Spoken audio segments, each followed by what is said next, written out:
The San Francisco 49ers have been the talk of the league after finishing the season on a 5-0 run with their quarterback Jimmy Garoppolo. Expectations are high entering 2018, but should they be? We'll discuss where the 49ers are currently and where they can go forward in our 2018 season preview.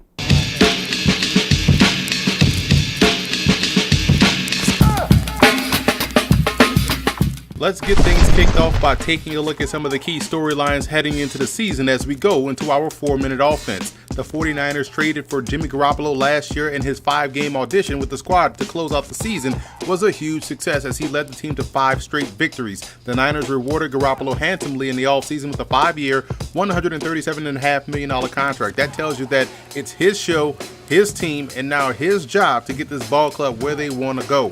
He's now going into the season as the unquestioned starter, something he hasn't done since his days at Eastern Illinois, and we'll find out soon enough if it was money well spent as the Niners kick off the season against the Minnesota Vikings, who owned the #1 defense last year. Defensively, the Niners obviously want to be much better this season. Last year, they would have pockets of brilliance in between a vat of inconsistency. Now, on paper, they have the talent to make things productively consistent, and when you look at some of the additions this offseason, both in the draft and in free agency, they have only strengthened that claim. Last year, the defense ranked 24th overall, and they were pretty consistent down the line in that regard, ranking 22nd in both pass and run defense, 25th in points allowed, 24th in interceptions, and 26th in sacks. Needless to say, they're expecting some big-time improvements on that side of the ball in 2018. One of the major splashes in free agency was the signing of running back Jerick McKinnon. He comes over from the Minnesota Vikings and brings a ton of speed and versatility to the table. One could say that he's in an ideal situation with head coach Kyle Shanahan and his play calling. The question with McKinnon has always been usage and how much of it should we expect. The usage question comes into play because of the injury concern, which seems to be valid as he's already suffered an injury in camp that'll keep him out until week 1 of the regular season. If he can stay healthy for a full 16-game season as their key cog in the running game, then he should be in store for one fantastic season in San Francisco. Another splash move in the offseason was the signing of longtime rival cornerback Richard Sherman from the Seattle Seahawks. Now, Sherman is coming off of an Achilles injury and is entering his 8th season in the NFL. The 6'3", 195-pound All-Pro brings his football IQ and ball skills to a secondary that sorely needs it. The question is, how soon can he be the Richard Sherman that we've become accustomed to seeing over the course of his career? Now, he's not one to back down from a challenge, and the challenge here doesn't involve an opponent. It involves his own body and recovery, and it'll take some time, but by the time a quarter of a season is done, he should be back to his old tricks on the back end.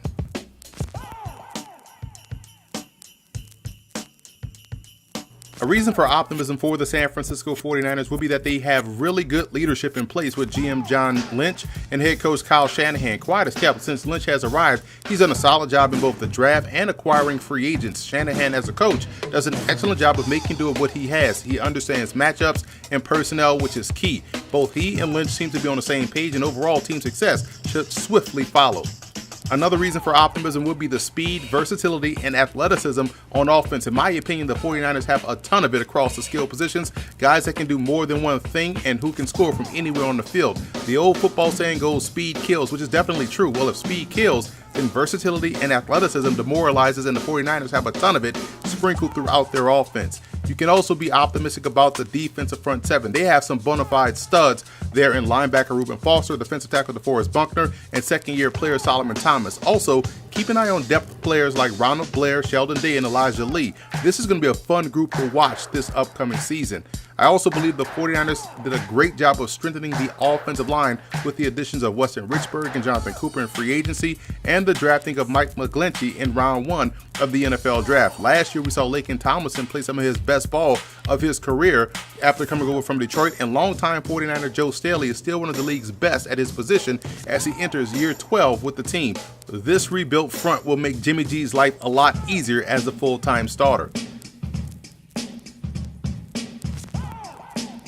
A cause for concern would be Jimmy Garoppolo himself. His talent is not questioned, but we've never seen a full season of Garoppolo since college. The facts are that we've only seen him play in stretches. Now, as a full-time, unquestioned starter, we'll learn a lot about the fifth-year pro out of Eastern Illinois. Plus, despite going 5-0 last year in his starts, he still had a 7-touchdown, 5-interception ratio that does bring some concern with it. At least after this season, we'll have a much clearer picture of who he is and what to expect moving forward.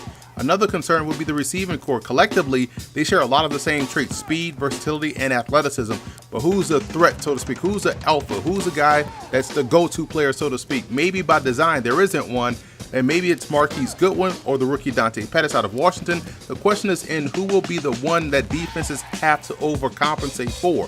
If the defense doesn't have to do that, then they can essentially match up well against their passing game. I know play schematics is key, but it's only one thing. But at the end of the day, you need to have at least one guy that can take away two. And right now, for me at least, that's tough to see from this receiving group. Now, here are some quick takes as the 49ers summer rolls along. Look for Garoppolo and Foster to be the breakout stars on this team. I think he'll do just fine as a full-time starter at quarterback, and Foster will become one of the league's best at the position by season's end. Joe Williams and linebacker Elijah Lee are two players that can surprise this summer. Williams was a pet project selection of Shanahan last season and should play a huge role in the running game this year. Lee, in my opinion, has the makeup to be more than just a special teams player because of his ability on both ends of defense. Look for tackle Mike McGlinchey and cornerback Tavares McFadden to have major rookie impacts this year. McGlinchey is already the starter at right tackle, and McFadden, I think, will find his way onto the field in some capacity this season and become a major find as an undrafted rookie free agent. And from a fantasy football perspective, running back Jerick McKinnon is the #1 target on this offense. He was brought in specifically to rack up both yards and points on both ends of offense. The road to the Super Bowl for the San Francisco 49ers are as follows. Jimmy G has to be excellent. There is no other way around it. They need him to play like a top 10 quarterback in order to really elevate this offense. If he can build on the little sample that he gave last year, then all will be good. Also, the defense has to get defensive and take a major step forward. They are in the wrong division to be average or mediocre, and they have to go from being mediocre to strong this season. And the special teams are excellent, in my opinion, in San Francisco, and they have to remain that way in order to reach their goals. They've added one of the best punt returners in the draft in Dante Pettis, and still have two of the better kicker-punter combinations in the NFC in Robbie Gould and also Bradley Pinion. If they can stay special, the Niners can find their way to Atlanta for the big game.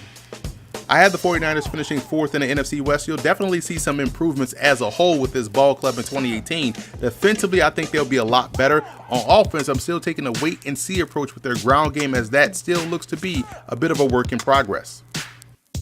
So that's it for our 2018 NFL season team preview. Be sure to follow me on all of our social media accounts. Also, check out and subscribe on iTunes to Football Game Plan Podcast, and to find other NFL team previews for our 2018 NFL season kickoff, visit the YouTube channel at youtube.com/footballgameplan and click that subscribe button.